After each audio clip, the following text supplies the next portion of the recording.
Halo, kembali lagi di Keluar Yuk. Kali ini kita bakal main ke Flika, sebuah brand clothing lokal. Oke, kebetulan dan ownernya adalah teman saya.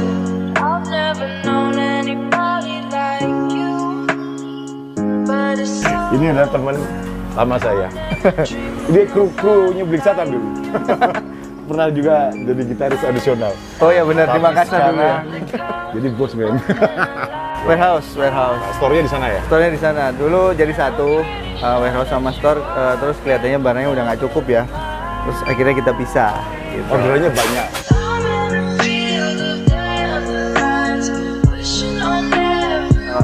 Lagi di proses packing ya.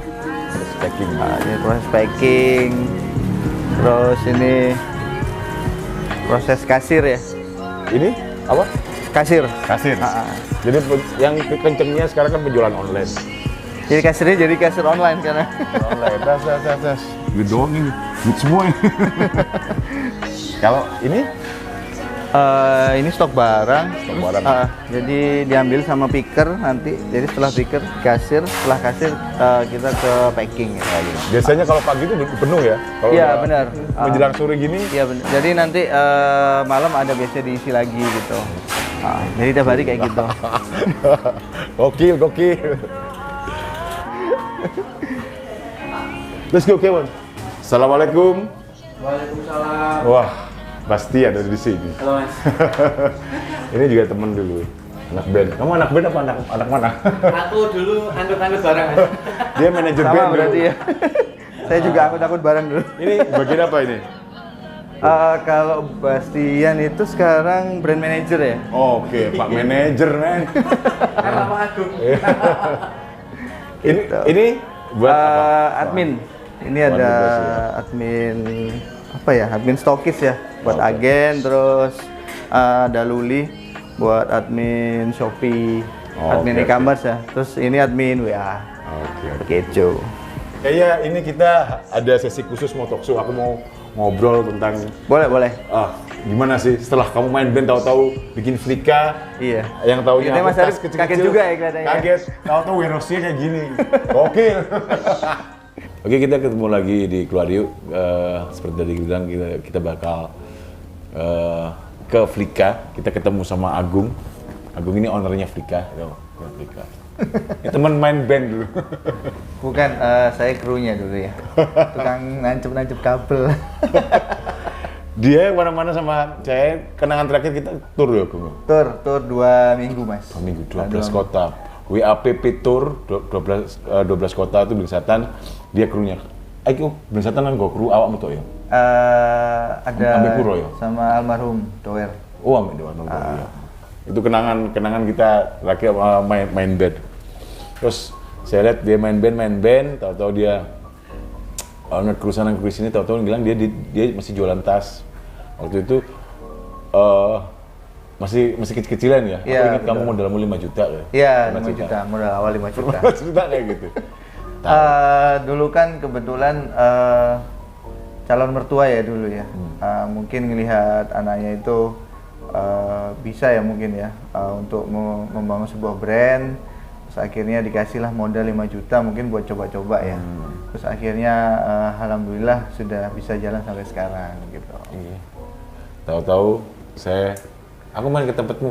Aku mainnya di store-nya. Store-nya sih ya biasa kayak store nih. Begitu ketemu aja di warehouse.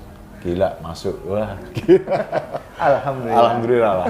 Jadi sedikit banyak dia kan waktu ngekru kan masih dia jalan di Flika itu masih sering ketemu. Jadi sharing perkembangannya dan kalau sampai sekarang seperti ini buat saya alhamdulillah gitu. Jadi dari anak band seorang kru bisa membuat usaha dan ini adalah brand clothing lokal dan bisa sebesar ini untuk ukuran Jawa Timur, apalagi Surabaya sekitarnya itu udah bagus buat saya gitu loh. Jadi itu ya bro, perjuangannya loh. Perjuangannya ya itu ya dari awal itu kita kasih modal terus bingung ya kita harus ini apa yang harus diperjualbelikan ya. Terus akhirnya karena rumah itu deket sama Tanggulangin, industri tas ya. Terus akhirnya ya udah tas aja biar kita bisa cek orderan kita itu tiap hari gitu loh. Kalau misal clothing kan mungkin harus ke Bandung, terus akhirnya kita tidak bisa cek ya. Terus akhirnya udah tas aja lah gitu. Karena istri ya, dulu masih pacar itu suka belanja-belanja tas juga gitu. Terus akhirnya tasnya tas cewek aja deh gitu. Di awal-awal sih mikirnya teman-teman mikir kenapa Agung jual tasnya tas cewek ya, kenapa nggak tas cowok ya? Karena memang usahanya mulainya berdua sama istri saya gitu. Gitu sih Mas. Jadi akhirnya alhamdulillah sampai sekarang jalan sudah bisa melayani seluruh Indonesia ya gitu. Iya. Gitu. Lebihnya seperti itu. Seperti itu. Ada kisah nggak? Maksudnya jatuh bangunnya, Bung? Jatuh bangunnya itu dulu masih belum punya kendaraan sendiri ya, roda 4. Kita harus beli bahan itu naik motor ya. Jadi naik motor terus Vegamu ya? Iya, naik Vega. Terus beli 1 roll gitu. Jadi yang nyetir ya megang bahannya gini gitu. Terus posisinya hujan juga gitu. Biasanya ngiup dulu kalau hujan gitu. Ya gitu-gitu aja sih. Iya sih, sebenarnya memang istri, keluarga, anak itu punya rezeki, rezeki sendiri. Jadi kadang-kadang kolaborasi pemikiran antara istri dengan suami itu kadang-kadang menghasilkan sesuatu yang spektakuler sih. Iya betul, yang epic. Yang epic itu sering ya, karena memang apa-apa kalau tujuannya baik untuk keluarga, untuk anak biasanya pasti ada jalan lah. Iya. Seperti waktu dulu kamu masih bacaan santai Gung, so pasti ada rezeki. Aku pernah ngomong. Iya betul. Kawin anak itu pasti ada rezekinya. Iya betul. Terus tiba-tiba kita nggak pernah ketemu ya Mas ya. Nah, terus Mas Arif itu tiba-tiba telepon ngajak main di Makassar kalau nggak salah. Itu saya udah nikah sebenarnya. Nah Mas Arif yang nggak tahu. Oh udah nikah kamu? Agung ini pernah jadi additionalnya gitar di waktu kita main di Makassar. Waktu itu Saka tiba-tiba nggak bisa ikut karena ada kebutuhan keluarga. Kayak dia. Nah kalau saya subuh-subuh nggak ngangkat teleponnya itu nggak tahu itu yang main gitar itu siapa itu. Iya. Apa lagi ya? Kira-kira Gung, saran, maksudnya kamu bisa ngasih masukan atau gimana sih untuk clothing gitu, brand lokal, gimana caranya bertahan bisa punya posisi. Yang penting jalanin terus ya. Jadi kalau misal ngerasa kalian di tengah jalan itu rasanya kok gini-gini aja, setiap orang itu prosesnya pasti beda gitu. Jadi kayak misal KFC itu sampai puluhan tahun ya, sampai 50 tahun baru dia bisa menemukan resep dan jalan sampai sekarang gitu. Jadi kalau misal tolak ukurnya teman-teman kalian itu pasti beda nanti hasilnya. Jadi rasanya aku kelihatannya nggak cocok deh. Mungkin jangan seperti itu, jalanin aja terus, eksis aja terus. Kalau misalnya hari ini orderannya cuma 5, orderannya cuma 10, gimana caranya ya? Upgrade skill terus. Jadi gimana caranya 5 itu sampai 50 sampai 500 gitu sih. Yang penting kalau yakin tuh konsisten gitu ya. Betul, konsisten. Seperti apa saja itu ya. Iya, sama cari ilmu terus ya. Jadi kan ilmu sekarang nggak melulu di sekolah ya. Jadi di YouTube pun kalian sudah bisa upgrade skill gitu. Gitu sih sebenarnya. Ya, jadi terus karena dunia digital ini berkembang terus kan. Iya, ya, betul. apa aja strategi marketing dengan kondisi seperti ini kita harus update ya. Iya, betul. Jadi kebetulan Flickanya sendiri itu alhamdulillah kita malah naik orderannya itu di masa pandemi ya. Jadi dikala orang-orang itu banyak yang mikir gimana nih pandemi ya, jadi orderannya turun atau gimana, itu Flicka malah bisa 2 kali pindah gudang pas pandemi. Gitu. Pandemi itu ada berkahnya kan, buat yang bisa. Iya betul. Berkahnya itu ya. Nah jadi kita ada 2 pilihan, kitanya itu yang mau berkembang di pandemi atau kitanya yang bakal hancur di pandemi. Oke. Ya, gitu sih. Bener sih. Ya ini yang dia biasanya kalau dulu aku sering yang ngasih omongan sama dia apa. Sekarang setiap dia omong aku dengar. Oh iya benar. Benar. Ya aku salah satu terinspirasi dari dia juga. Kenapa Agung semakin di pandemi ini semakin naik karena memang nggak diem ya. Mesti ada Iya, betul. ada sesuatu yang celah. Upgrade ilmu lah. Upgrade ilmu dan lebih kerja keras ya gitu. Buat kalian ya itu jangan untuk situasi seperti ini jangan patah arang lah. Jadi masih ada jalan. Sekali lagi saya bilang bahwa teman saya Agung ini adalah teman anak band seperti kita sama-sama. Jadi bukan anak pengusaha atau apa yang memang Bukan. yang runtang-runtung bawa gitar dan sebagainya. Oh ya, dulu dia Agung ini sekarang alatnya banyak Pak. Jadi ada bass yang dulu yang bassku itu bassnya Mak Hopus. Oh iya betul. Yang ngerawat dia, yang bersihin apa. Sekarang diambil dia. Dan banyak alat-alat artis band popang yang diambil sama dia sekarang. Iya betul. Ya, sisi positifnya maksudnya.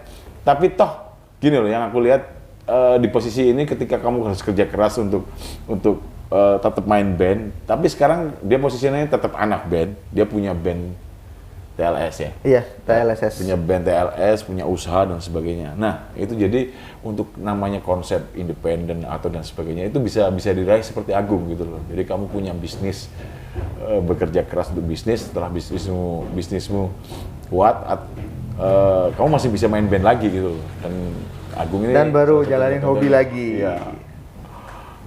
Begitu. Jadi buat kalian kan saya sering dengar ini kita main band apa kerja atau cari duit. Ternyata bisnis sambil main band bisa ya. Bisa kalau bisnisnya udah jalan ya. Ya.